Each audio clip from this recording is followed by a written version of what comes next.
I-PAC పై ED నజరు పెట్టింది. I-PAC పై ED దాడులు చేస్తోంది. గత ఎన్నికల్లో వైసీపీకి ఐపాక్ పనిచేసింది. ఐపాక్ కు పీఎంఎల్ఏ ద్వారా నిధులు అందినట్లు ఈడీ గుర్తించింది. జగన్ చెల్లింపులు బయటపడే అవకాశం ఉందని ఈడీ వర్గాలు అంటున్నాయి.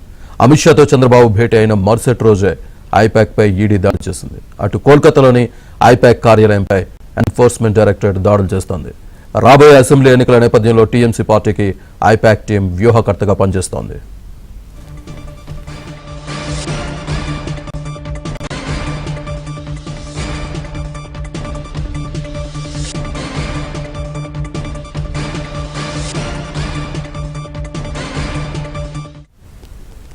పశ్చిమ బెంగాల్లో రాజకీయం ముదురుతోంది. కోల్కతాలో ఐపాక్ ఆఫీస్ పై ఈడీ దాడులతో రాజకీయ దుమారం రేగుతోంది. బెంగాల్ అసెంబ్లీ ఎన్నికల్లో టీఎంసీ పార్టీకి వ్యూహకర్తగా పనిచేస్తున్న ఐపాక్ ఆఫీసులో ఈడీ సోదాలు జరపడం కలకలం రేపుతోంది. ఈడీ దాడులతో ఐపాక్ ఆఫీసుకు వెళ్లిన సీఎం మమత, బీజేపీ తీవ్ర స్థాయిలో విరుచుకుపడ్డారు. పశ్చిమ బెంగాల్లో సర్ పేరుతో ఓటర్లను తొలగిస్తున్నారని అన్నారు. దేశాన్ని కాపాడలేని హోంమంత్రి తనపై కక్షగట్టారని ఆగ్రహం వ్యక్తం చేశారు. తనకు సంబంధించిన ఫైళ్లను తీసుకువెళ్లడమే ఈడీ, అమిత్ షా పనే అని ప్రశ్నించారు.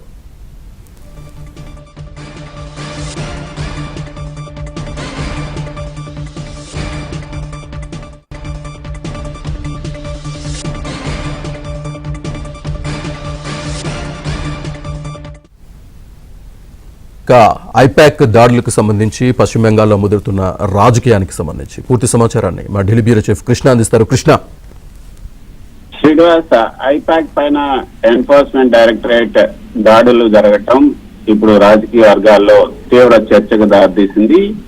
కోల్కతాలో ఐపాక్ కార్యాలయం పైన దాడులు నిర్వహించారు.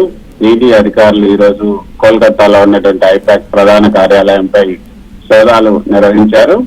ఐపాక్ కు వచ్చినటువంటి భారీ నిధులు, వాటి మూలాలు, లావాదేవీలపైన ఈడీ లోతైన విచారణ చేపట్టినట్లుగా మనకు అర్థమవుతోంది. పీఎంఎల్ఏ కింద కేసు కూడా నమోదయ్యే అవకాశాలు ఉన్నట్లుగా మనకు ఈడీ వర్గాల నుంచి వస్తున్నటువంటి సమాచారం.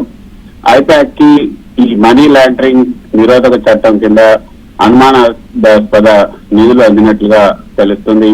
ఆ నిధుల్లో రాజకీయ పార్టీల నుంచి వచ్చిన చెల్లింపులు ఏమైనా ఉన్నాయా, బ్లాక్ మనీ మార్గాల్లో ఈ లావాదేవీలు జరిగాయా అన్న కోణాల్లో విచారణ జరుగుతుంది.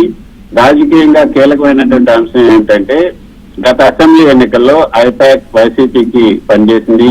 ఈ నేపథ్యంలో వైఎస్ జగన్మోహన్ రెడ్డి, అదేవిధంగా వైఎస్ఆర్ కాంగ్రెస్ పార్టీ నుంచి ఐపాక్ కి చెల్లింపులు జరిగాయా, అవి బ్లాక్ మనీనా వైట్ మనీనా అన్న కోణంలో కూడా ఈడీ విచారణ సాగుతుందన్న ప్రచారం అయితే జోరుగా వినిపిస్తోంది.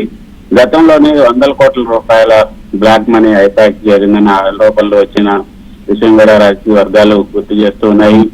అయితే ఈ కేసుకు కొంత ప్రాధాన్యత సంతరించుకుందనే చెప్పొచ్చు. నిన్న అమిత్ షాతో చంద్రబాబు నాయుడు భేటీ జరిగిన మరుసటి రోజే ఐపాక్ పైన ఈడీ దాడులు జరగడం అన్నది ఇది కేవలం ఆర్థిక అంటే పీఎంఎల్ఏకి సంబంధించినటువంటి విచారణ, లేకపోతే రాజకీయంగా వేరే సంకేతాలను పంపించడానికి జరిగినటువంటి దాడుల అన్న చర్చ అయితే ఇప్పుడు మొదలైంది.